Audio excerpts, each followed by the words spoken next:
Students, आज का जो इम्पोर्टेंट न्यूज़ है उनको हम रीड करेंगे। फर्स्ट न्यूज़ है वेस्ट एशिया के बारे में। ईरान के जो सुप्रीम लीडर हैं उनके द्वारा कहा गया कि ईरान को अपना जो न्यूक्लियर कैपेबिलिटीज़ हैं, मिसाइल वेपन्स हैं, उनको सेफगार्ड है वो करना चाहिए। तो स्टूडेंट्स, सुप्रीम लीडर का जो स्टेटमेंट है वो है nuclear capabilities and missile weapons हैं उनके सेफगार्ड के रिगार्डिंग में। अर्लियर फेज के अंदर में ईरान के द्वारा एक प्रपोजल है उसको सेंड किया गया था यूएस के वहाँ पे कि यूएस और ईरान है बोथ कंट्रीज डिस्कशन प्रोसेस के अंदर में पार्टिसिपेट करेंगे।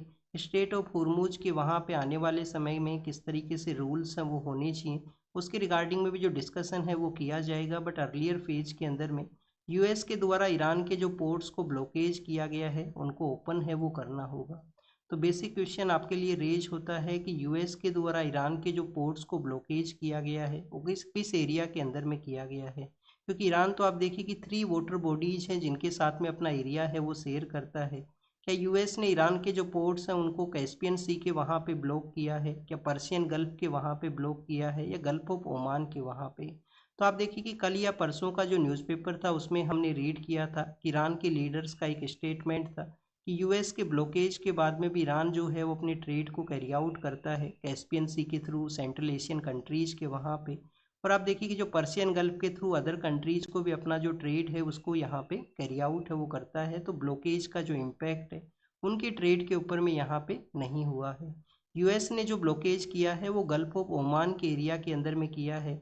और स्ट्रेट ऑफ होर्मुज के वहाँ पे ईरान का खुद का ब्लॉकेज है, वहाँ से पास होने वाले जो वेसल्स हैं उनके ऊपर में अपना जो कंट्रोल है उसको सेटअप करता है। और आप देखिए कि जो कुछ फी है वो भी इनके द्वारा चार्ज किया गया था वहाँ से जो पास करने वाले वेसल्स हैं। लार्जर वे के अंदर में ये किसको इम्पैक्ट करेगा, उन कंट्रीज़ को इम्पैक्ट करेगा जो कि वेस्ट एशिया के ऊपर डिपेंड करते हैं ऑयल एंड गैस का जो सप्लाई है उसके लिए, या उन कंट्रीज जिनका एक्सपोर्ट है उन कंट्रीज़ के वहाँ पे जाता है वेस्ट एशियन कंट्रीज़ के वहाँ पे, तो उसके एक्सपोर्ट है उसको भी इम्पैक्ट है वो करेगा। नेक्स्ट आप देखिए कि स्टूडेंट्स, रिसेंटली हमारा भी एक एलएनजी वेसल है जो कि पर्शियन गल्फ के वहाँ पे जाएगा। यूनाइटेड अरब अमीरात का एक आइलैंड है, आइलैंड का नाम है दैस आइलैंड। आइलैंड का जो नाम है वो क्या है स्टूडेंट्स, दैस आइलैंड है। एक तो आपको लोकेशन है वो पता होना चाहिए इस आइलैंड का। सपोज कीजिए स्टूडेंट्स ये पर्शियन गल्फ है, सपोज कीजिए ये पर्शियन गल्फ का एरिया है, ये स्टेट ऑफ होर्मुज का एरिया है, यहाँ पे ईरान है वो सिचुएटेड है। तो स्टूडेंट्स ये जो पेनिनसुलर रीजन है वो किसका है, ये पेनिनसुलर रीजन है ओमान का। और ओमान का जो मेन लैंड है उससे ये डिफरेंट है, ओमान के मेन लैंड के साथ में ये कनेक्टेड नहीं है। यहाँ पे जो कंट्री है उसका नाम क्या है, यूनाइटेड अरब अमीरात है। और यूनाइटेड अरब अमीरात का जो दैस आइलैंड है जो पर्शियन गल्फ के अंदर में सिचुएटेड है। यहाँ पे जो कंट्री है उसका नाम कतर है जो कि हमको लार्जर वे के अंदर में गैस का सप्लाई करता है। उसके नियर बाई एरियाज़ के अंदर में एक और आइलैंड है जिसको कि हम बहरीन के नाम से जानते हैं। तो इस तरीके से आप देखिए कि कंट्रीज हैं वो सिचुएटेड हैं। यहाँ पे जो आइलैंड है दैस आइलैंड है जहाँ पे हमारा एक एलएनजी को सप्लाई करने वाला वेसल है वो गया है, जो आने वाले समय में एलएनजी का जो सप्लाई है वो वहाँ से कैरी आउट होगा। नेक्स्ट अगर हम रीड करें स्टूडेंट्स, यूएस का प्रपोजल क्या है कि कब वो यहाँ पे जो पोर्ट्स को ब्लॉकेज है उसको ओपन करेंगे। तो यूएस ने कहा है कि जब तक न्यूक्लियर डील है वो नहीं साइन होता है यूएस और ईरान के बिटवीन में, जब तक पोर्ट्स का जो ब्लॉकेज है उसको कैरी आउट है वो किया जाएगा। स्टूडेंट्स, पर्शियन गल्फ के जो अदर आइलैंड्स हैं जैसे कि आप देखिए कि नॉर्थ डोम नाम का एक आइलैंड है, साउथ पार्स नाम का एक आइलैंड है, उनके बारे में हमने काफ़ी बार रीड है वो किया है। तो ये जो कन्फ्लिक्टेड रीजन है जो न्यूज़ के अंदर में हुआ करते हैं उनके बारे में आपको पता है वो होना चाहिए। अब आपके लिए यहाँ पे एक होमवर्क है, होमवर्क आपके लिए क्या है स्टूडेंट, सऊदी अरेबिया के द्वारा उनका जो पर्शियन गल्फ के अंदर में जो भी वो पेट्रोल को प्रोड्यूस किया करते हैं, क्रूड ऑयल को जो प्रोड्यूस करते हैं, उन्होंने आप देखिए कि जो पर्शियन गल्फ के अंदर में जो प्रोड्यूस किया उसको पाइपलाइन के थ्रू उनका जो वेस्टर्न कोस्ट है वहाँ पे पहुँचाया था। और वेस्टर्न कोस्ट के वहाँ पे पाइपलाइन के थ्रू पहुँचाया तो आप देखिए कि कोई अदर कंट्री है वो उसको इम्पैक्ट है वो नहीं कर सका। और वेस्टर्न पार्ट जो कि उनका रेड सी के साथ में कनेक्ट होता है, क्योंकि अदर पार्ट के अंदर में जो रेड सी है और रेड सी के वहाँ पे एक पोर्ट के थ्रू उन्होंने अपना जो सप्लाई है उसको कैरी आउट किया था। होमवर्क आपके लिए ये है कि रेड सी के अंदर में सऊदी अरेबिया का वो जो पोर्ट है उसका नाम क्या है, जो न्यूज़ के अंदर में भी था। क्या उसका जो नाम है वो येनबू पोर्ट है, यानबू पोर्ट है, या येनबू पोर्ट के नाम से उसको हम जानते हैं? ये आप कमेंट सेक्शन के अंदर बताना, ये आपका होमवर्क है। नेक्स्ट अगर हम बात करें स्टूडेंट्स इकोनॉमिकल रिव्यू के बारे में है, डिपार्टमेंट ऑफ इकोनॉमिक अफेयर्स, हमारा जो फाइनेंस मिनिस्ट्री है उसके अंडर में ये डिपार्टमेंट है वो आया करता है। क्या नाम है? Department of economic affairs.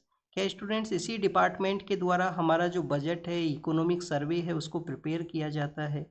तो यस स्टूडेंट्स, इकोनॉमिक अफेयर्स का ये जो डिपार्टमेंट है वही प्रिपेयर किया करता है हमारा जो बजट जो है। बजट वैसे टर्म हमारे कॉन्स्टिट्यूशन में नहीं मेंशन है। कॉन्स्टिट्यूशन के जो आर्टिकल 112 है वो मेंशन करता है एनुअल फाइनेंशियल स्टेटमेंट के बारे में। और जो हमारा एवरी ईयर बेसिस के ऊपर में जो इकोनॉमिक सर्वे आया करता है उसको भी आप देखिए कि इकोनॉमिक अफेयर्स का डिपार्टमेंट है वही पब्लिश करता है। अब स्टेट्स का जो फिजिकल कंडीशन है उसके रिगार्डिंग में इकोनॉमिकल जो रिव्यू है वो कैरी आउट किया गया है इस डिपार्टमेंट के द्वारा। उस इकोनॉमिकल रिव्यू के अंदर में बताया कि ऐसे जो स्टेट्स हैं जो रिवेन्यू डेफिसिट का सिचुएशन के अंदर में हैं, तो उनको फिजिकल आप देखिए कि स्ट्रेस हो सकता है, फिजिकल शॉक का जो कंडीशन है वो हो सकता है। वेस्ट एशियन क्राइसिस की वजह से, वेस्ट एशियन क्राइसिस की वजह से उनको फिजिकल शॉक या फिजिकल स्ट्रेस है वो यहाँ पे क्रिएट है वो हो सकता है। तो क्या करना चाहिए उन स्टेट्स को अपना जो प्रायोरिटी है उनको फिर से आप देखिए कि यहाँ पे कंसिडर करने का ज़रूरत है। उनको बेसिकली अपना जो लार्जर वे के अंदर में एक्सपेंडिचर है उसको रिड्यूस करने का ज़रूरत है। कोई भी स्टेट है जो रिवेन्यू डेफिसिट है, उसका मीनिंग क्या है? रिवेन्यू डेफिसिट का मीनिंग ये है कि रिवेन्यू तो वहाँ पे आया करता है बट उसका जो एक्सपेंडिचर है उस कंट्री उस स्टेट का जो एक्सपेंडिचर है वो लार्जर नंबर्स के अंदर में है। हमारे कंट्री के जो 18 स्टेट्स हैं उसमें आउट ऑफ 9 जो ऐसे स्टेट्स बताए गए हैं जो आप देखिए कि रिवेन्यू का जो डेफिसिट सिचुएशन के अंदर में है 2026-27 के समय में। इनमें ऐसे कौन से स्टेट हैं? हिमाचल प्रदेश है, हिमाचल प्रदेश के अलावा पंजाब को यहाँ पे मेंशन किया गया है, केरल है, आंध्र प्रदेश है, राजस्थान है। ये कुछ ऐसे स्टेट्स हैं जिनका रिवेन्यू है वो डेफिसिट का सिचुएशन में है। कुछ ऐसे भी स्टेट हैं क्या जो सरप्लस के अंदर में हैं? यस स्टूडेंट, 7 हमारे ऐसे स्टेट हैं जो सरप्लस में हैं कि वहाँ पे रिवेन्यू का जो इनकमिंग है वो लार्जर है एक्सपेंडिचर के कंपैरिजन के अंदर में। तो उड़ीसा है, उड़ीसा के अलावा झारखंड है, उत्तर प्रदेश है, गोवा है, ऐसे कुछ स्टेट्स हैं जो उसके एग्जाम्पल हैं। क्या करना चाहिए यहाँ पे? वही बेसिकली अपना जो एक्सपेंडिचर का जो प्रायोरिटी है उनको रिकन्सिडर करने का ज़रूरत है, जिससे कि इस जो वेस्ट एशियन क्राइसिस का जो शोक है उसको ये डील कर सकें। कुछ तो ऐसे भी स्टेट हैं आप देखिए कि उन्होंने इतना जो लोन है वो लिया है, इतना उनका पे है वो करना होता है कि उनका जो 15% का रिवेन्यू है, टोटल जो रिवेन्यू वो जो वहाँ पे गेन करते हैं उसमें 15% का जो रिवेन्यू है वो इंटरेस्ट पेमेंट के अंदर में चला जाया करता है। तो ये कुछ हमने स्टेट्स का जो कंडीशन है उसके बारे में यहाँ पे रीड किया। अब आपके लिए एक होमवर्क है, जैसे कि हमने येनू पोर्ट के बारे में आपको रीड करना है, जो उसका जो रियल नेम है वो क्या है उस पोर्ट का जो वेस्ट रेड सी में सिचुएटेड है। वैसे ही आपको यहाँ पे पता होना चाहिए आर्टिकल 293 के बारे में। तो 293 आर्टिकल किसके रिगार्डिंग में है? क्या ये स्टेट्स का बोरोइंग प्रोसेस के बारे में है? ये आप कमेंट सेक्शन के अंदर बताना, ये आपका होमवर्क है कि स्टेट्स को अगर कुछ बोरो करना है, एक्सटर्नल किसी एजेंसी से अगर बोरो करना है तो क्या सेंट्रल का रिक्वायरमेंट होगा? तो जो लमसम जो 1 या 2 पॉइंट के अंदर में ये आर्टिकल का जो मीनिंग है वो आप बताना, आर्टिकल 293 का। नेक्स्ट अगर हम रीड करें स्टूडेंट्स, हमारे जो मिनिस्टर ऑफ होम अफेयर्स हैं उनके बारे में है, वो लद्दाख के विजिट के लिए गए हैं। ऑलरेडी हम इस न्यूज़ को रीड कर चुके हैं, आप देखिए कि पहले भी आया था कि वहाँ का सिविल सोसाइटी के साथ में जो डिस्कशन है वो कैरी आउट किया जाएगा। फिर उसका डेट है वो बताया गया कि कब वो डिस्कशन है वो कैरी आउट होगा। मिनिस्टर ऑफ होम अफेयर्स है, वहाँ पे बुद्धिस्ट पूर्णिमा है उसके अंदर में पार्टिसिपेट करेंगे, जो भगवान बुद्ध के लिए काफ़ी ज़्यादा इम्पोर्टेंट है बुद्धिस्ट पूर्णिमा का जो समय है। तो बुद्धिस्ट पूर्णिमा के फेस्टिवल में पार्टिसिपेट करेंगे। इसको वैशाख पूर्णिमा भी बोला करते हैं। वैशाख का जो मंथ आता है उसमें जो फुल मून का डे होता है जिसको वैशाख पूर्णिमा है वो कहा करते हैं। तो वैशाख पूर्णिमा आप देखिए भगवान बुद्ध के लिए किस तरीके से इम्पोर्टेंट है। इम्पोर्टेंट इस वजह से है कि उनका जो बर्थ हुआ था, बर्थ भी इसी डे को हुआ था, वैशाख पूर्णिमा को। उनको जो एनलाइटमेंट हुआ, जो ज्ञान का प्राप्ति हुआ, निरंजना रिवर के वहाँ पे बोधि ट्री है बोध गया के अंदर में, तो वो भी वैशाख पूर्णिमा के डे ही होता है। और उनका जो महापरिनिर्वाण है वो भी इसी डे को हुआ था। तो इस वजह से भी इसका इम्पोर्टेंस है। श्रीलंका ने आप देखिए कि यूएन के प्लेटफॉर्म के ऊपर में वैशाख का जो ये फेस्टिवल है वैशाख पूर्णिमा का, उसको यूएन के प्लेटफॉर्म के ऊपर में प्रपोज किया था, उसको फिर रिकॉग्नाइज भी किया गया यूएन के द्वारा। अब स्टूडेंट्स यहाँ पे हमारे जो होम मिनिस्टर हैं वो गए हैं लद्दाख के अंदर में, और बुद्धिस्ट पूर्णिमा का समय है तो वहाँ पे भगवान बुद्ध के जो रेलिक्स हैं जिनको कि हम होली रेलिक्स के रूप से, या स्टेट गेस्ट का भी उनको स्टेटस है वो दिया जाता है। काफ़ी बार जब अदर कंट्री के वहाँ पे उन रेलिक्स को लेके जाते हैं, तो होली जो रेलिक्स हैं जिसके अंदर में आप देखिए कि बोन जो है, बोन का जो फ्रेगमेंट्स हैं वो भी हैं, जिसको कि पिपरवा रेलिक्स के वहाँ से कलेक्ट किया गया था। पिपरवा नाम का जो जगह है जो कि उत्तर प्रदेश के वहाँ पे है। तो उन होली रेलिक्स हैं उनको पब्लिक डोमेन के अंदर में रखा गया है। लोग उनको अपना जो नमन कर सकते हैं, भगवान बुद्ध से वो रिलेटेड हैं, जिनको कि सेक्रेड वे के अंदर में कंसिडर है वो किया जाता है। भगवान बुद्ध का जब डेथ होता है तो उसके बाद में इन रेलिक्स को कहाँ पे प्रिजर्व है वो किया गया था। क्या 8 ऐसे हमारे यहाँ पे स्तूपाज हैं वो क्रिएट हुए थे जिनके अंदर में इन रेलिक्स हैं उनको रखा गया था, या किसी एक ही स्तूपा के अंदर में आप देखिए कि उनका जो मेदी है उसके अंदर में उसको रखा गया। तो ये आपको पता होना चाहिए कि कहाँ पे इन रेलिक्स हैं उनको प्रोटेक्ट करके रखा है वो गया था। नेक्स्ट अगर हम बात करें स्टूडेंट्स लद्दाख के बारे में, तो वहाँ का सिविल सोसाइटी का डिस्कशन बेसिकली यही है कि जो वहाँ पे स्टेटहुड है वो दिया जाए, 6 शेड्यूल के अंदर में उनको इंक्लूड किया जाए। और अभी रिसेंटली वहाँ पे आप देखिए कि कुछ डिस्ट्रिक्ट्स हैं उनका भी फॉर्मेशन हुआ है, लोकल कम्युनिटी का कुछ वहाँ पे कंसर्न है डिस्ट्रिक्ट फॉर्मेशन के भी रिगार्डिंग में। बट आप देखिए कि कोई भी स्टेट गवर्नमेंट है, कोई भी स्टेट गवर्नमेंट है, कोई भी यूनियन टेरिटरी का अथॉरिटी है, तो उसके पास में पावर होती है डिस्ट्रिक्ट फॉर्मेशन का। इंटरनल जो भी कोई चेंजेज करना है उसका वहाँ पे पावर है वो हुआ करती है लोकल अथॉरिटीज़ को। तो ये हमने जम्मू एंड कश्मीर सॉरी लद्दाख के बारे में यहाँ पे रीड किया। फिर जम्मू एंड कश्मीर के बारे में है।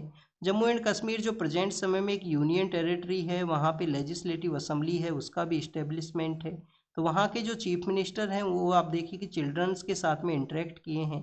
रिसेंटली जो जम्मू का जो रीजन है, जम्मू का जो रीजन है वो जम्मू एंड कश्मीर का जो आप देखिए कि श्रीनगर का एरिया है, उसके साथ में रेलवे लाइन के साथ में जो कनेक्ट है वो हुआ है श्रीनगर का जो एरिया है। तो उसी दौरान में उनके उनके द्वारा जो चिल्ड्रन से इंटरेक्ट है वो किया गया। क्या हमारे कंट्री के सभी पार्ट्स के अंदर में रेलवे है वो पहुंच चुका है क्या? जो हमारा north eastern part of India है वहाँ पे भी रेलवे का प्रेजेंस है क्या? पिछले कुछ समय पहले आप देखिए कि एक रेलवे प्रोजेक्ट है वो चलाया तो गया था, but north eastern part of India के अंदर में हमारा जो लार्जर लैंड एरिया है वो आप देखिए कि वहाँ पे माउंटेनियस एरिया है, माउंटेनियस एरिया है। हिमालयन इकोसिस्टम में होने की वजह से वो फ्रजाइल भी है, वहाँ पे लैंडस्लाइड के भी इश्यूज हैं वो हुआ करते हैं।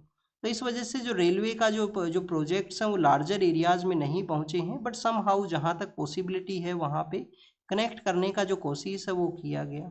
लास्ट ईयर के दौरान में ही आप देखिए कि जो जुलाई अगस्त का समय था, उस समय में जो हमारा इंडियन गवर्नमेंट है उन्होंने एक प्रपोजल लेके आए थे। वो प्रपोजल था बेसिकली भूटान के साथ में भी रेलवे लाइन है उसके कनेक्टिविटी का, कि 2 रेलवे लाइन के जो प्रोजेक्ट्स हैं वो हमारा गवर्नमेंट प्रिपेयर करेगा, जो भूटान के साथ में हमारा जो कनेक्टिविटी है उसको इंश्योर करेगा। तो ये रेलवे प्रोजेक्ट्स के बारे में है। 1853 का वो समय है जब आप देखिए कि बॉम्बे से थाने के लिए जो रेलवे है उसको चलाया गया था 1853 के समय में। रेलवे का one kind of positive impact आप किस तरीके से देखते हो? आप देखिए कि ब्रिटिश लोगों ने जब इसको चलाया तो उनका जो अल्टीमेट एम था वो क्या था कि मैक्सिमम जो रॉ मटेरियल है उसको वो लेके जा सकें, फिर जो फिनिश प्रोडक्ट उनका इंडस्ट्री के अंदर में जो बनता है वो हमारे कंप्लीट पार्ट ऑफ इंडिया के अंदर में वो स्प्रेड हो सके, उसका परचेजिंग है वो किया जा सके लोगों के द्वारा, क्योंकि प्रोडक्ट उनको बेचना था और यहाँ से रॉ मटेरियल है उसको लेके जाना था। बट आप देखिए कि इसका पॉजिटिव ये हुआ कि हमारा जो कंट्री के अलग अलग पार्ट के जो रिवोल्यूशनरी पर्सन है, जो फ्रीडम फाइटर्स हैं, वो एक दूसरे के साथ में मिल सके, लोग समझ सके कि हम एक यूनिट के ही रूप से हैं, कि बंगाल का जो लोग है वो यहाँ पे महाराष्ट्र के जो रिवोल्यूशनरी हैं उसके साथ में मिला है, यूनाइट हुए हैं, आइडियाज़ हैं वो प्रमोट हुए हैं। तो रेलवे ने आप देखिए कि यूनिफिकेशन का रोल है वो भी प्ले किया, हमारे को यूनाइट करने के रिगार्डिंग में एक रोल है वो प्ले किया गया। नेक्स्ट स्टूडेंट उत्तम नगर का जो एरिया है, उत्तम नगर आप देखिए कि राजेंद्र नगर के नियर बाई एरियाज़ के अंदर में ही है, 4 to 5 जो मेट्रो स्टेशन है वहाँ पे। तो जो उत्तम नगर है, उत्तम नगर के अंदर में बताया गया है कि जो होली के डे जो एक इंसिडेंट हुआ था, अब वो जो पर्सन है उनका जो रेस्ट ऑफ द जो पोर्शन है उसको भी यहाँ पे रेज किया गया है अथॉरिटीज़ के द्वारा। एग्जाम के लिए इम्पोर्टेंट है, एग्जाम के लिए ज़्यादा कुछ आपको इम्पोर्टेंट इन्फॉर्मेशन यहाँ पे नहीं मेंशन है। फिर आप देखिए कि उड़ीसा के अंदर में क्या हुआ कि एक ट्राइबल पर्सन है जो बैंक के वहाँ पे विजिट करते हैं, ट्राइबल पर्सन, उनका जो सिस्टर है उसका डेथ हुआ था। डेथ होने के बाद में बेसिकली उनको एक डेथ सर्टिफिकेट है उसको इश्यू करना था बैंक के अंदर में कि ये डेथ सर्टिफिकेट है, और उनका जो जो बैंक का जो अकाउंट है उसको वो एक्सेस है वो कर सकते थे, उससे विड्रॉल है उसको कैरी आउट कर सकते थे। बट आप देखिए कि वो सर्टिफिकेट बनना one of the difficult task था। तो 60 डेज़ के आसपास उनका जो सिस्टर है उसका डेथ हो चुका था। उसके बाद में उन्होंने अपना जो जो उनका जो अवशेष जो बचे हुए थे उसी को ले जाके वो बैंक के अंदर में चले गए और शो किया कि उनका जो सिस्टर है उसका डेथ हुआ था। अब ये आप देखिए अथॉरिटीज़ का वन काइंड ऑफ फेलियर है। फेलियर इस तरीके से है कि यहाँ पे जो ट्राइबल पर्सन्स हैं, एक तो मेन स्ट्रीम के अंदर में उनका एक्सेसिबिलिटी उस तरीके से नहीं है।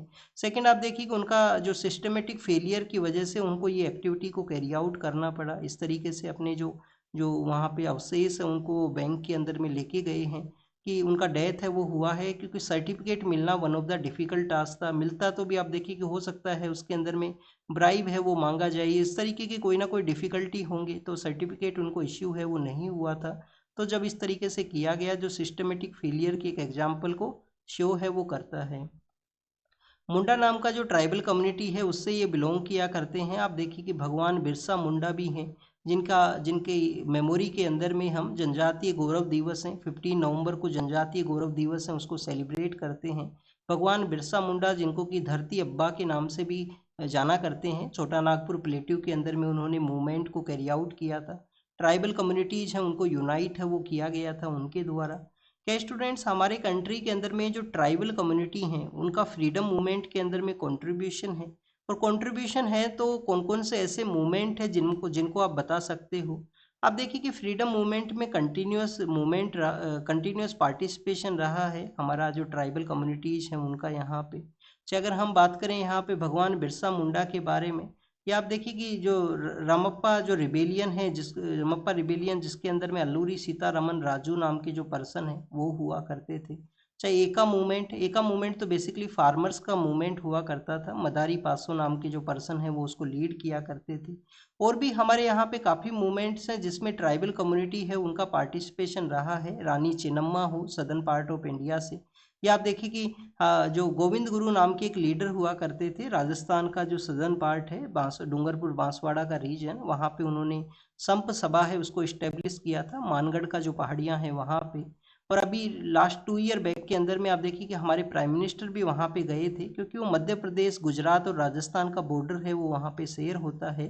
जो मानगढ़ का हिल है, संप सभा उनका इस्टेब्लिश किया गया और बाद में ब्रिटिश के अगेंस्ट में उन्होंने आप देखिए कि जो जो एक्शंस हैं उनको भी कैरी आउट किया था। काफ़ी बार उसको ट्राइबल्स का जलियांवाला बाग है वो भी बोला करते हैं, क्योंकि बिफोर द जलियांवाला बाग 1913 में वो मानगढ़ हिल्स के ऊपर में वो ट्राइबल कम्युनिटी के लोग फाइट करते हैं ब्रिटिश अथॉरिटीज़ से। फिर केरल के बारे में मेंशन है कि केरल के वहाँ पे हमारे जो सेक्रेड ग्रोव्स हुआ करते हैं, ये क्या है बेसिकली हमारे यहाँ पे कल्चरल थिंग्स हैं कि काफ़ी बार हमारा जो ट्रीज हैं उसके साथ में एक कनेक्टिविटी है उसको शो करता है कि कैसे हम ट्रीज को प्रोटेक्ट करते हैं, चाहे वो मेडिसिनल ट्री हो या आप देखिए कि जिनको हम रिलीजियस पर्सपेक्टिव से भी सेक्रेड माना करते हैं। तो ऐसे कुछ सेक्रेड ग्रोव्स हैं जिनको कि रीस्टोर है वो किया जाएगा केरल के वहाँ पे 5 ऐसे ग्रोव्स हैं वो बताए गए हैं। क्या स्टूडेंट्स ये जो जो यहाँ पे ट्रीज हैं जिनको कि सेक्रेड माना जाता है, क्या इनको वाइल्ड लाइफ प्रोटेक्शन एक्ट के अंदर में प्रोटेक्शन स्टेटस है वो दिया गया है? तो वाइल्ड लाइफ प्रोटेक्शन एक्ट 1972 जिसके अंडर में इनको कम्युनिटी रिजर्व्स का कैटेगरी के अंदर में काउंट है वो किया जाता है कि जो कम्युनिटी रिजर्व्स हुआ करते हैं उनके अंदर में हम सेक्रेड ग्रोव्स हैं उनको यहाँ पे काउंट है वो करते हैं। सेकंड आपको यहाँ पे क्या पता होना चाहिए, आप देखिए कि इनको हमारे कंट्री के अलग अलग पार्ट के अंदर में अलग अलग नाम से इनको जाना करते हैं सेक्रेड ग्रोव्स को। बेसिकली केरल के बारे में अगर हम बात करें तो वहाँ पे इसको केव के नाम से जानते हैं, KAVU इस तरीके से जाना करते हैं। मेरा जो प्रोनाउंसिएशन है वो हो सकता है वो रोंग हो यहाँ पे। राजस्थान के अंदर में इनको ओरांस के नाम से जानते हैं, राजस्थान के अंदर में इनको ओरांस के नाम से कंसिडर है वो किया जाता है। और आप देखिए कि राजस्थान के अंदर में एक विलेज भी है, राजसमंद का एक विलेज है जिसको कि पीपलंतारी विलेज के नाम से जानते हैं। तो काफ़ी बार जब सेक्रेड ग्रोव्स के बारे में ट्री प्लांटेशन को प्रोटेक्ट करने के बारे में इंफॉर्मेशन आता है तो इसको आप मेंशन कर सकते हो कि पीपलांतारी नाम का जो विलेज है, पीपलांतारी नाम का जो विलेज है जहाँ पे जब भी किसी डॉटर का जन्म होता है, किसी गर्ल चाइल्ड का जन्म होता है, तो 111 के अराउंड जो पेड़ हैं वो लगाए जाते हैं वहाँ पे। जिस तरीके से अर्बन हीट आइलैंड का सिचुएशन है, अर्बन एरिया में भी आप देखिए कि जो जो जो ट्रीज हैं उनके प्लांटेशन का ज़रूरत है, कैसे यहाँ पे ट्रीज हैं वो होने चाहिए जो आपको हीट सिचुएशन से बचाते हैं। और एक जापानीज बोटनिस्ट हुआ करते हैं, उनका एक प्रपोजल है मियावाकी, एक मियावाकी कॉन्सेप्ट भी है, जो कि आप देखिए कि 2022 का जो प्रीलिम्स था उसमें क्वेश्चन पूछ लिया गया था। जो मियावाकी कॉन्सेप्ट है वो यही था, ट्रीज प्लांटेशन के ही रिगार्डिंग में। तो सेक्रेड ग्रूव्स हैं जिनको प्रोटेक्ट किया जाएगा, वाइल्ड लाइफ प्रोटेक्शन एक्ट के अंदर में उनको प्रोटेक्शन स्टेटस भी है एज ए कम्युनिटी रिजर्व का। हमारे कंट्री के अंदर में और कौन से ऐसे फेमस आप देखिए कि सेक्रेड ग्रूव्स हैं, तो मेघालय के अंदर में आप लिविंग जो रूट ब्रिज हैं उनके बारे में रीड करते हो। लिविंग रूट ब्रिज हैं जिनको कि यूनेस्को का जो टेंटेटिव लिस्ट है, टेंटेटिव ओरिजिनल लिस्ट में नहीं, टेंटेटिव लिस्ट के अंदर में शामिल है, वो किया गया है। तो ये बेसिक इन्फॉर्मेशन हमने देखा। फिर मिजोरम के बारे में है। मिजोरम के जो चीफ मिनिस्टर हैं, मिजोरम के चीफ मिनिस्टर हैं, उनका नाम है लाल दुहोमा। लाल दुहोमा नाम से उनका नेम है। पहले ये पुलिस सर्विस के पार्ट हुआ करते थे और पीस के रिगार्डिंग में इनके काफ़ी सारे इनिशिएटिव हैं। तो आप देखिए कि उन्होंने मिजोरम को इंसर्जेंसी से फ्री है वो किया है, क्योंकि मिजोरम के वहाँ पे एक ग्रुप हुआ करता था। ग्रुप का जो नाम है वो क्या है, हमार, उस ग्रुप का नाम है हमार पीपल्स कन्वेंशन, एचपीसी। एचपीसी ने अब आप देखिए कि वेपन्स को लीव करते हुए मेन स्ट्रीम में एंट्री के लिए प्रॉमिस किया है, और उससे पहले भी काफ़ी सारे जो ग्रुप्स हैं उन्होंने सरेंडर है वो किया था। तो इंसर्जेंसी फ्री है वो कर दिया गया है मिजोरम को। मिजोरम को स्टेटहुड है वो कब मिला था, आप देखिए अरुणाचल प्रदेश जो कि फार ईस्ट के सबसे टॉप के ऊपर में है, सबसे डाउन के अंदर में मिजोरम है, इनको यूनियन टेरिटरी बना दिया गया था 1972 के समय में। 1972 जब अदर स्टेट्स बने थे, जैसे मणिपुर बना था, मेघालय बना था, और उस समय त्रिपुरा है वो बना था, तो उस समय इनको यूटी बना दिया गया था। फिर गोवा के साथ में 1987 के समय इनको स्टेटहुड है वो दे दिया गया था। तो हमार पीपल्स का यहाँ पे डिमांड ये है कि 6 शेड्यूल में इंक्लूड किया जाए उनके एरिया को, क्योंकि असम, मेघालय, त्रिपुरा और मिजोरम ये बेसिकली 6 शेड्यूल में आया करते हैं, और इनको ऑटोनोमस डिस्ट्रिक्ट काउंसिल है उसको भी यहाँ पे जो जो दिया जाए हमारे पीपल्स के रिगार्डिंग में। तो बेसिकली मिजोरम के बारे में हमने देखा। नेक्स्ट आप देखिए कि राजस्थान के जो फॉर्मर चीफ मिनिस्टर हैं उन्होंने हेल्थ सिस्टम के बारे में कुछ मेंशन किया है कि प्रेजेंट समय में राजस्थान का जो हेल्थ सिस्टम है वो बेटर नहीं है।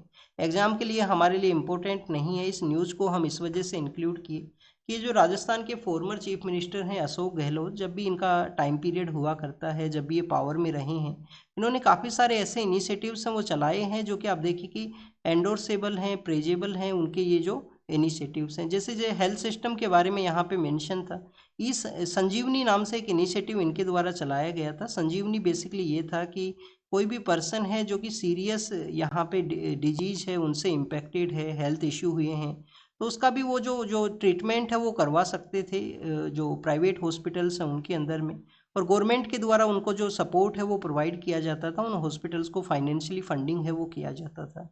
नेक्स्ट आप देखिए कि इनके द्वारा जो हमारे गिग वर्कर्स हुआ करते हैं उनको भी इंश्योरेंस कैटेगरी में इंक्लूड किया जाए। गिग वर्कर्स के रिगार्डिंग में एक बोर्ड है वो भी कॉन्स्टिट्यूट किया गया था। हमारी कंट्री में फर्स्ट स्टेट बनता है जिसने गिग वर्कर्स को इस तरीके से प्रोटेक्शन है वो प्रोवाइड किया था। कुछ दिनों पहले एक न्यूज़ भी था, एक गिग वर्कर को कुछ इम्पैक्ट हुआ था और फिर उनको फैसिलिटी उसका मिला था, तो ट्विटर के ऊपर में वो काफ़ी ज़्यादा मेंशन था। तो इस वजह से हमने इस न्यूज़ को इंक्लूड किया। और भी पहले इनके काफ़ी सारे इनिशिएटिव्स रहे हैं, जैसे लोगों को जो जो सीनियर सिटीजन है उनको पेंशन प्रोवाइड करना हो 2013 के समय में। पहले आप देखिए कि जो राइट टू इन्फॉर्मेशन है, तो राइट टू इन्फॉर्मेशन का जो मूवमेंट जो स्टार्ट हुआ था मजदूर किसान शक्ति संगठन के द्वारा, वो राजस्थान में ही किया गया था, और राजस्थान फर्स्ट स्टेट बनता है जो इस तरीके से प्रपोजल है वो लेके आता है ट्रांसपेरेंसी के रिगार्डिंग में। उस समय भी चीफ मिनिस्टर हैं वो यही जो हुआ करते थे, अशोक गहलोत इनका नेम है। फिर आप देखिए कि एमएलसी के इलेक्शन के बारे में है। तो जब भी हम लेजिस्लेटिव काउंसिल के बारे में रीड करते हैं, क्या आपको पता होना चाहिए कि जो मिनिमम सीट्स हैं लेजिस्लेटिव काउंसिल के अंदर में, जो मिनिमम सीट्स हैं और जो मैक्सिमम नंबर ऑफ सीट्स हैं, मिनिमम कितना है 40 मिनिमम है, और मैक्सिमम कितना है, स्टेट लेजिस्लेटिव असेंबली का जो सीट्स हैं उसका 1/3।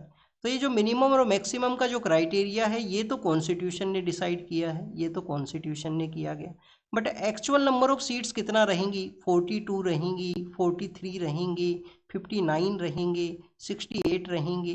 तो ये जो नंबर्स हैं, जो एक्चुअल नंबर्स हैं, ये कौन डिसाइड करता है, ये डिसाइड करता है पार्लियामेंट। अब महाराष्ट्र के वहाँ पे एमएलसी के इलेक्शन होने वाले हैं। होमवर्क आपके लिए ये है, होमवर्क ये है कि इसमें आप देखिए कि जो जो 5/6 जो मेंबर्स होते हैं वो तो इलेक्शन प्रोसेस के थ्रू आते हैं, 1/6 जो पर्सन होते हैं वो गवर्नर इनको नॉमिनेट करता है, जो स्टेट का जो काउंसिल ऑफ मिनिस्ट्री है उसके रिकमेंडेशन के ऊपर में। अब ये जो 5/6 जो पर्सन है जो कि इलेक्शन के थ्रू आते हैं, इसमें एक जो सेक्शन है वो तो आप देखिए कि लेजिस्लेटिव असेंबली के लोगों का है, एक लोग हैं लोकल बॉडीज के थ्रू इलेक्ट होते हैं, एक जो पर्सन है वो यहाँ पे ग्रेजुएट्स लोगों से आया करते हैं, और टीचर्स का भी एक सेक्शन है। तो ये यहाँ पे कुछ क्राइटेरिया हैं। होमवर्क आपके लिए ये है कि इसका रेशियो आपको बताना है कि 1/12 हैं, 1/6 हैं, 1/3 हैं, क्या है यहाँ पे इनका रेशियो। दो आप देखिए कि दो का तो सिमिलर रहेगा, दो का यहाँ पे सिमिलर रहेगा, याद करना इजी है, तो इसको आप कमेंट सेक्शन में बता देना। महाराष्ट्र डे के बारे में है। महाराष्ट्र के अंदर में गढ़चिरौली नाम का जो एरिया है, गढ़चिरौली जो कि कम्प्लीटली ईस्टर्न पार्ट के अंदर में है, तो आप देखिए कि गढ़चिरौली जो एरिया है वही एक एरिया है जहाँ पे नक्सलिज्म का इम्पैक्ट है वो हुआ करता था। अब वहाँ पे जो ऐसे एरिया जो कनेक्टेड नहीं थे वहाँ पे रोड का कंस्ट्रक्शन किया गया है, नक्सल अफेक्टेड जो एरिया है वहाँ पे। तो गढ़चिरौली आपको पता होना चाहिए महाराष्ट्र का वो एरिया जो कनेक्ट करता है उस रेड कॉरिडोर के साथ में, वहाँ पे नक्सल मूवमेंट का कभी इम्पैक्ट हुआ करता था। और यहाँ पे फॉरेस्ट है वो काफ़ी ज़्यादा है, माउंटेन्स काफ़ी ज़्यादा हैं, दंडकारण्य का एरिया है, दंडकारण्य जो फॉरेस्ट है उसका प्रेजेंस है। महाराष्ट्र डे भी यहाँ पे मेंशन है। आप देखिए कि कभी पहला जो स्टेट हमारी कंट्री में बनता है स्टेट रीऑर्गेनाइजेशन के बाद में, तो गुजरात स्टेट को क्रिएट किया गया था, और बॉम्बे स्टेट जो पहले उसका नाम होता था उसको चेंज कर दिया गया था महाराष्ट्र के रूप से। तो गुजरात स्टेट 1960 में क्रिएट हुआ, और बॉम्बे स्टेट का जो नाम है वो महाराष्ट्र कर दिया गया था जब हम आर्टिकल 371 जो कि स्टेट्स को कुछ स्पेशल प्रोविजन प्रोवाइड करता है उसके बारे में जब हम रीड करते हैं, तो ये 371 का जो आर्टिकल है वो आप देखिए कि गुजरात और महाराष्ट्र को कुछ प्रोविजन है वो यहाँ पे प्रोवाइड करता है, ये आर्टिकल जो है। फिर आप देखिए कि स्टूडेंट्स ओपेक के बारे में और वेस्ट एशिया के बारे में है। आप देखिए कि जो यूनाइटेड अरब अमीरात नाम का जो कंट्री है उन्होंने एग्जिट किया है। उन्होंने एग्जिट किससे किया है? ओपेक के साथ में, organization of petroleum export countries, OPEC है। और 2016 में ओपेक को ओपेक प्लस के रूप से भी सेटअप किया गया था, अदर कंट्रीज को भी इसमें इंक्लूड किया गया था। ओपेक के अंदर में तो आप देखिए कि मैक्सिमम वेस्ट एशिया और नॉर्दर्न अफ्रीका के कंट्री हुआ करते हैं। एक वेनेजुएला नाम का कंट्री है जो लैटिन अमेरिका से रिलेटेड है, जो इसका फाउंडिंग मेंबर भी है। अब यूनाइटेड अरब अमीरात ने यहाँ से विड्रोवल है वो क्यों किया है? तो फर्स्ट विड्रोवल तो आप देखिए कि फर्स्ट तो इसका पोजीशन को हम देखते हैं किस तरीके से इसका पोजीशन है पेट्रोल के रिगार्डिंग में। फोर्थ लार्जेस्ट ये प्रोड्यूसर है, फोर्थ लार्जेस्ट प्रोड्यूसर है। कौन है? यूनाइटेड अरब अमीरात फोर्थ लार्जेस्ट प्रोड्यूसर है। और थर्ड लार्जेस्ट आप देखिए कि एक्सपोर्टर है, थर्ड लार्जेस्ट एक्सपोर्टर है। किसके बाद में है ये थर्ड लार्जेस्ट एक्सपोर्ट के अंदर में? तो फर्स्ट तो आप देखिए कि आपको पता ही है सऊदी अरेबिया है जो अपना एक कंट्रोल को सेटअप करता है ओपेक के अंदर में, अदर कंट्रीज के ऊपर में रेगुलेशन लगाता है। और फिर स्टूडेंट्स इराक नाम का कंट्री है। तो स्टूडेंट्स यहाँ पे एक्सपोर्ट के अंदर में थर्ड लार्जेस्ट है सऊदी, इराक, और उसके बाद में यूनाइटेड अरब अमीरात। अब ये यहाँ पे पोजीशन है। अब इनको लगता है यूनाइटेड अरब अमीरात को कि उनका जो पोटेंशियल है वो ज़्यादा है, लार्जर वो प्रोड्यूस कर सकते हैं। तो उन्होंने इस ग्रुप से विड्रोवल का डिसीजन है वो लिया है। डिसीजन इस वजह से लिया गया क्योंकि ग्रुप के अंदर में कंट्रोल है, एक लिमिटेशन है कि कौन सा कंट्री है वो उसका कितना कोटा रहेगा ऑयल को यहाँ पे प्रोड्यूस करने के लिए, जैसे कि मार्केट के अंदर में जो मैक्सिमम बेनिफिट है वो गेन कर सके ये कंट्रीज ओपेक के, इसलिए प्रोडक्शन के ऊपर में जो कंट्रोल है वो लगाया जाता है। तो फर्स्ट तो स्टूडेंट जो कोटा सिस्टम है उसके अगेंस्ट में ये यहाँ पे विड्रोवल किए हैं कि जो प्रोडक्शन का जो कोटा है वो उनको उनके पोटेंशियल से काफ़ी कम उनको प्रोवाइड किया जाता है। सेकंड स्टूडेंट्स किसी तरीके से ओपेक के जो कंट्रीज हैं उनमें कोऑर्डिनेशन नहीं है। कोऑर्डिनेशन कैसे नहीं है?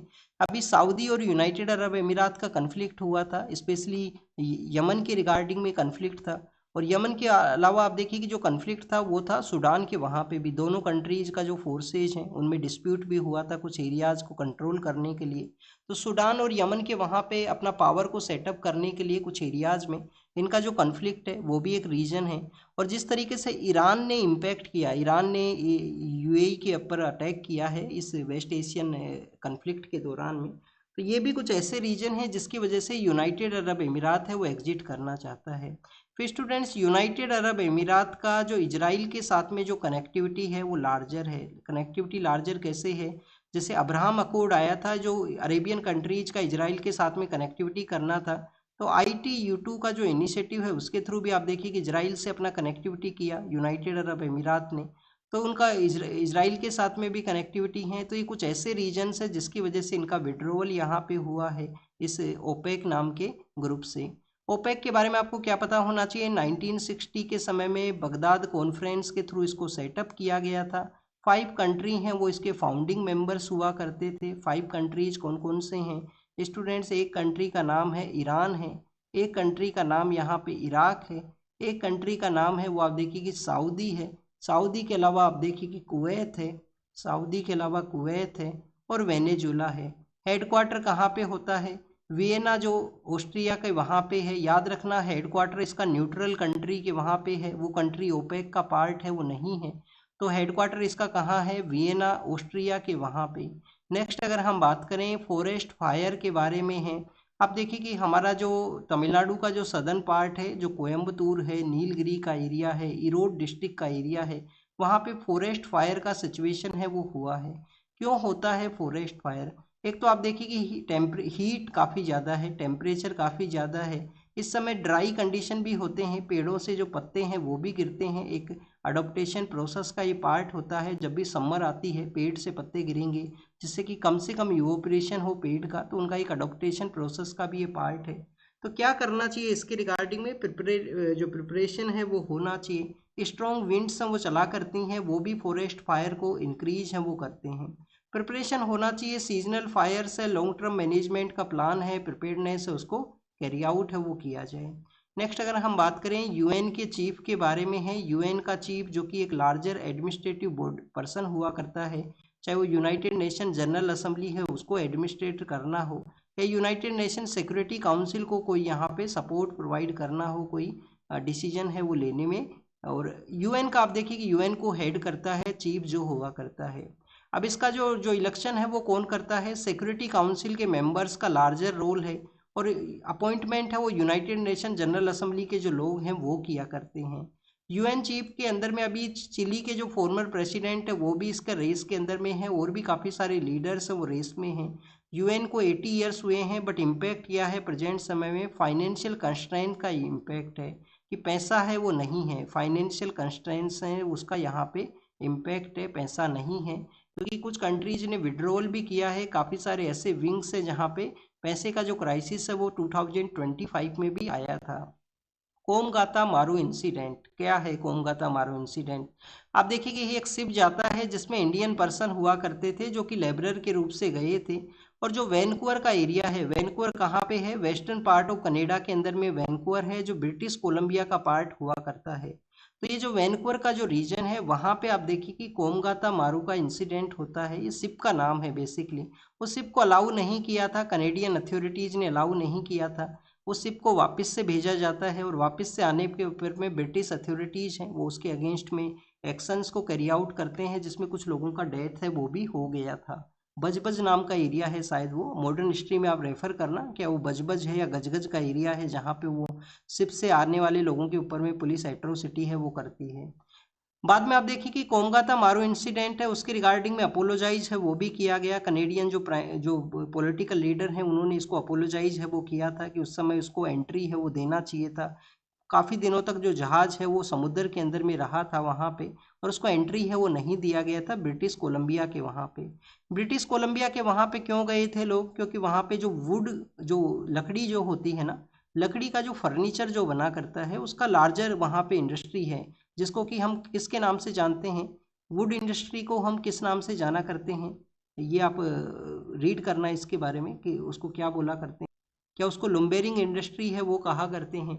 तो स्टूडेंट्स ये बेसिकली कोमगाता मारू इंसिडेंट है जो कि वहाँ पे हुआ। क्यों नहीं अलाउ किया गया था? एक तो वहाँ पे कंसर्न ये था कि जो गदर नाम का जो पॉलिटिकल पार्टी है जिस समय इमरजेंस में था, और वेस्टर्न पार्ट ऑफ जो यूएस और कनाडा का जो एरिया है वेस्टर्न पार्ट, वहाँ पे गदर के जो लोग हैं उनका इन्फ्लुएंस हुआ करता था। जैसे कि सैन फ्रांसिस्को के वहाँ पे आप देखिए कि जो सैन फ्रांसिस्को के वहाँ पे यूनाइटेड इंडियन हाउस को सेटअप कर दिया गया था। वैनकूवर के रीजन के अंदर में भी कुछ ऑर्गेनाइजेशंस हैं वो सेटअप थे, तो इनके फियर की वजह से उसको एंट्री है वो नहीं दिया गया था। अभी रिसेंटली एक दलजीत दोसांझ नाम के जो सिंगर हैं उनके वजह से न्यूज़ के अंदर में आया था कोमगाता मारू का जो इंसिडेंट है। हमारा यहाँ पे ट्रेड यूनियन एक्ट के बारे में है जो 1926 को आया। और आप देखिए कि रिसेंटली यहाँ पे जो 1 मई का डे है उसको हम जो लेबर डे है उसके रूप से भी सेलिब्रेट करते हैं। तो यहाँ पे मेंशन ये किया गया है कि हमारे यहाँ पे जो ट्रेड यूनियंस हैं वो बीएम, आप देखिए कि बीपी वाडिया नाम के एक पर्सन है जो मद्रास लेबर यूनियन के थ्रू लेके आते हैं। बाद में ट्रेड यूनियन एक्ट भी आता है, मेरठ कॉन्स्पिरेसी भी होता है। तो ये काफ़ी सारे ऐसे एरियाज हुए थे, बट लीगल रिकॉग्निशन है सेंचुरीज के बाद में भी वर्कर्स को जो प्रोटेक्शन है वो नहीं मिला। प्रोटेक्शन है वो यहाँ पे काफ़ी कम है, वो अवेलेबल है। जैसे अभी आप देखिए कि लेबरर्स का जो एक मूवमेंट हुआ था, जिसका भी एक न्यूज़ है कि काफ़ी सारे ऐसे लेबरर्स हैं जो जेल के अंदर में हैं लॉ एंड ऑर्डर इश्यू की वजह से प्रेजेंट समय में। हमारे जो डिफेंस मिनिस्टर हैं उन्होंने कहा है ऑपरेशन सिंदूर को हमने हमारा जो कंडीशंस है उसके ऊपर में रोका था, उसके ऊपर में उसको होल्ड है वो किया गया था। इटली के साथ में इंडिया का डिस्कशन है डिफेंस के रिगार्डिंग में। कुछ दिनों पहले हमने जर्मनी के बारे में भी रीड किया था, फिर इसके बाद में इजिप्ट के बारे में हमने रीड किया था, अब इटली के साथ में भी डिस्कशन है। कुछ टाइगरस, एक टाइगरस हैं जो कि कान्हा टाइगर रिजर्व के वहाँ पे हैं और उनके जो कब्स हैं उनका डेथ हुआ है।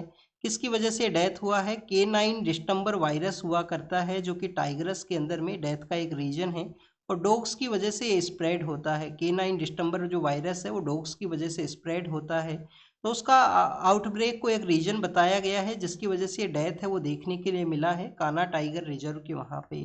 मध्य प्रदेश के वहाँ पे ये सिचुएटेड है, कान्हा टाइगर रिजर्व का एरिया है। और रिवेन्यू जुडिशियल सर्विस कैडर के लिए सुप्रीम कोर्ट ने यहाँ पे एक नोटिस इशू किया है एक पेटिशन के ऊपर में कि रिवेन्यू जुडिशियल सर्विस कैडर है उसको यहाँ पे डेवलप करना है सेंट्रल गवर्नमेंट को, तो उसके रिगार्डिंग में नोटिस है वो दिया गया। नेक्स्ट अगर हम बात करें स्टूडेंट्स मेडिकल टर्मिनेशन प्रेगनेंसी के बारे में है कि ऐसे कोई पर्सन है, ऐसा कोई गर्ल चाइल्ड है जो माइनर सिचुएशन में है और उनके ऊपर में भी यहाँ पे आप देखिए कि एक लिमिटेशन है। पहले ये 12 वीक का समय होता था मेडिकल टर्मिनेशन और प्रेगनेंसी को, जिसको 20 वीक है वो किया गया। और आप देखिए कैसे जो पर्सन है जो कि माइनर हैं, रेप के जो सर्वाइवर हैं, उनका जो प्रेगनेंसी है उसको टर्मिनेट करने का जो टाइम पीरियड है लिटिल बिट हायर है। अब सुप्रीम कोर्ट ने यही कहा है कि जो जो टाइम लिमिट है उसको यहाँ पे आपको एलिमिनेट है वो कर देना चाहिए और मेडिकल टर्मिनेशन ऑफ प्रेगनेंसी जो है जो रेप सर्वाइवर्स है उनको अलाउ करना चाहिए उनको टर्मिनेट करने के रिगार्डिंग में। हज के लिए जो पर्सन है वो जाया करते हैं मक्का और मदीना के वहाँ पे जो कि सऊदी अरेबिया के वेस्टर्न पार्ट के अंदर में सिचुएटेड हैं, तो उसका जो एयर फेयर है उसको इंक्रीज करने की वजह से जो कंसर्न्स है उसको यहाँ पे बताया गया। फिर स्टूडेंट्स ये जो ट्री है जिसको हम विलायती टीकर के नाम से विलायती कीकर इसको बोला करते हैं, ये एक इन्वेजिव स्पीसीज है, इन्वेजिव वीड है जो कि लाया गया था किसके द्वारा? ब्रिटिश के द्वारा। आप दिल्ली के अंदर में भी जो दिल्ली रिज का एरिया है उसमें आप देखोगे विलायती जो कीकर है उसका प्रेजेंस होता है। तो जो कच्छ के अंदर में भी इसको लगाया गया है, कच्छ जो गुजरात के अंदर में है वहाँ पे आप देखिए कि अब जो इसको मेरीन फ्यूल के रूप से यूज है वो किया जाएगा, हमारा मिथेनॉल प्लांट के अंदर में इसका यूज है वो रहेगा। और जो कच्छ के रीजन में बन्नी ग्रासलैंड है उसको भी ये उगने में इम्पैक्ट करता है, ये जो विलायती जो कीकर है वो यहाँ पे। नेक्स्ट अगर हम बात करें स्टूडेंट्स वहाँ पे आप देखिए कि हमारा जो कच्छ के वहाँ पे एक जो पोर्ट है जिसको कि दीनदयाल पोर्ट के नाम से भी जाना करते हैं। फिर आप देखिए कि जो यहाँ पे रसिया और यूक्रेन के बारे में है, यूक्रेन के जो लीडर हैं उनके द्वारा कहा गया सीज फायर के वायलेशन के रिगार्डिंग में जो हुआ है।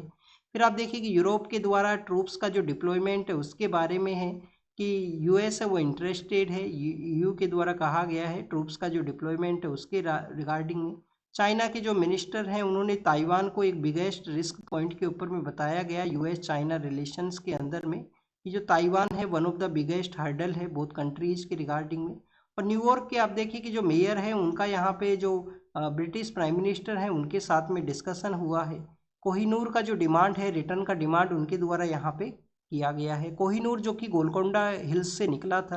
और आप देखिए कि हमारे वहाँ पे वारंगल के अंदर में जो रूलर हुआ करते थे काकातियाज, उनके एरिया में वो आया करता था, वहाँ से इसको निकाला गया था। फिर स्टूडेंट्स यहाँ पे जर्मनी के जो चांसलर है उनका डिस्कशन हुआ है यूएस के लीडर के साथ में जो कि यूक्रेन पर्सपेक्टिव से डिस्कशन था। इजराइल ने रेड किया है गाजा के, वहाँ पे कुछ मेंबर्स को किडनैप है वो किया गया है। और यूनाइटेड किंगडम का जो पुलिस है वो यहाँ पे जूइश पर्सन की रिगार्डिंग में जो अटैक है उसको बेसिकली इन्वेस्टिगेट है वो कर रहा है। तो this is all the information related to the today's newspaper. आप इसको रीड कीजिए, रिवाइज कीजिए, जो भी इन्फॉर्मेशन आपको मिला है उसको नोट डाउन कीजिए। जो होमवर्क आपको दिया गया है वो कमेंट सेक्शन के अंदर में ज़रूर से बताना। तो thank you students, thank you very much.